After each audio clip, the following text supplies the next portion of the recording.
میرے سامنے اس وقت یہ ایک رگ ہے اور یہ رگ جو ہے یہ واش روم میں جو ہم ٹوائلٹس میں اپنے یوز کرتے ہیں میٹس، یہ ان کے لیے استعمال ہوتی ہے.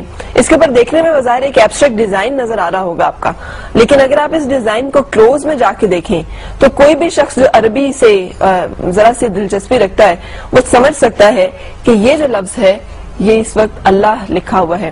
جس طرح یہ بھی کیمرہ کلوز کر رہا ہے آپ کو شاید اس کے ساری جو لفظ ہیں، ساری جو اس کے حرف ہیں وہ سمجھ میں آ رہے ہوں.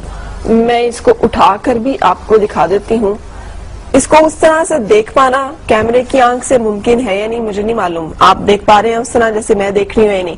یہ دیکھیں کلیئر آپ کے سامنے اللہ لکھا ہوا ہے اور یہ ایک واش روم میں بچھایا جانے والا میٹ ہے. اگر آپ اسے لانگ میں بھی دکھائیں جس پر لگتا یہ ہے بظاہر کہ یہ ایک ایبسٹریکٹ اس کے اوپر ڈیزائن بنا ہوا ہے اور یہ یقینی طور پر اتفاقاً یا حادثاتاً تو ہو نہیں سکتا.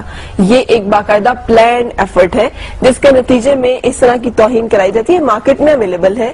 اسی طرح سے کسی نے دیکھ کر خریدا ہے ایک نظر دیکھنے میں کہ بڑا ہی اچھا ڈیزائن اور بڑا ہی مزیدار سا لگ رہا ہے اور جب اس کے اوپر ذرا سا غور کیا گیا تو پتا چلا کہ یہ لفظ اللہ ہے جو ہمارے پاؤں میں اور واش روم میں بچھایا جا رہا ہے. سو یہ صورتحال ہے ان تمام ایفرٹس کی اور ان تمام کاوشوں کی جو ان لوگوں اور ان مذاہب کی طرف سے آتی ہیں جنہیں ہم کہتے ہیں بڑے معتدل مزاج ہیں اور اگر کوئی تشدد پسند ہے تو وہ صرف مسلمان ہے. یہ ایک کپڑا ہے. یہ کپڑا خواتین کے لباس بنانے میں استعمال ہوتا ہے. اگر کیمرہ اسے بھی کلوز کرے تو اس پر بھی اس جگہ پر یہ الحمدللہ رب العالمین بہت کلیئرلی پڑھا جا رہا ہے. مطلب یہ سامنے نظر آ رہا ہے کہ یہ انہوں نے اس کے ساتھ جس طرح کے مغلظات اس پورے فیبرک کے اوپر پرنٹڈ ہیں اگر اس کو میں آپ کو دکھا سکوں. یہ ایک عورت اور مرد کی تصویر ساتھ ہی انہوں نے بنائی ہوئی ہے جو کہ ایک عجیب و غریب صورتحال اور نمونہ پیش کر رہی ہے. اس کے بعد اس کے بالکل نیچے یہ لفظ اللہ پرنٹ ہوا ہے. اب یہ اگر آرٹ کا اتنا ہی خوبصورت نمونہ ہے اور ان کو یہ لفظ اتنا ہی فیسینیٹ کرتا ہے تو مجھے سمجھ میں نہیں آتا کہ اس لفظ کو اپنی خانقاہوں میں اپنی درسگاہوں میں لگانے سے تو ان کو بہت اعتراض ہوتا ہے لیکن اس طرح کی جگہوں پر استعمال کرنے میں ان کو یہ پیس آف آرٹ لگتا ہے. یہ ہرگز ایسے نہیں ہے. اس لیے کہ سب کچھ پلانڈ ایفرٹس ہیں.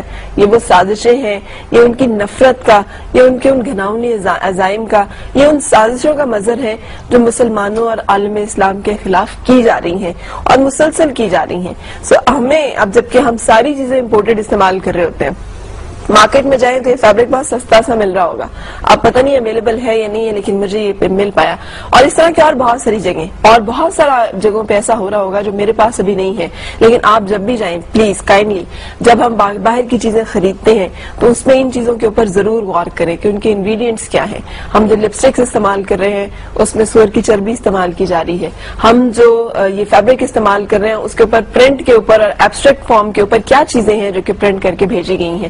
جو بھی اس طرح کی چیزیں ہم خرید رہے ہیں وہ کیا ہیں کیونکہ یہ سب سازشیں جو ہیں یہ یقینی طور پر پوائنٹ آؤٹ کرتی ہیں ایک اور بڑی سازش کی طرف اور وہ ہے مسلمانوں میں نا اتفاقی اور ایک ایسی نفرت کی فضا پیدا کی جائے جہاں پر ہمیں ہی ہٹ کیا جا رہا ہے دہشت گرد کہہ کے حالانکہ ہم ہی سب سے زیادہ مظلوم ہیں اس وقت پوری دنیا میں. اینی وے یہ ایک اور صورتحال اس وقت میرے پاس ایک بلڈنگ کی صورت میں ہے جسے مینہٹن میں تعمیر کیا گیا ہے اور اس کو ایپل مکہ کا نام دیا گیا ہے. اور ذرا امیجن کریں کہ یہ ایک بلڈنگ ہے شراب خانے کی عمارت بنانے کے لیے ان کو کعبے سے زیادہ معتبر اور کعبے سے زیادہ خوبصورت ڈیزائن اور کوئی نظر ہی نہیں آیا. کوئی اور ڈیزائن ان کی نگاہوں میں جچا ہی نہیں کہ وہ اس کو شراب خانہ بنا سکیں. سو یہ ایک بلڈنگ جو تعمیر کی گئی ہے جہاں 24 گھنٹے شراب فروخت کی جا رہی ہے کی جائے گی اور جو کہبہ خانہ ہوگا یہ اس بالکل ایگزیکٹلی اس پیٹرن پر ہے جو کہ مسلمانوں کی مقدس ترین اور محترم ترین اور مکرم ترین عمارت ہے جسے ہم کعبہ کے نام سے جانتے ہیں، جسے ہم اللہ کا گھر جانتے ہیں.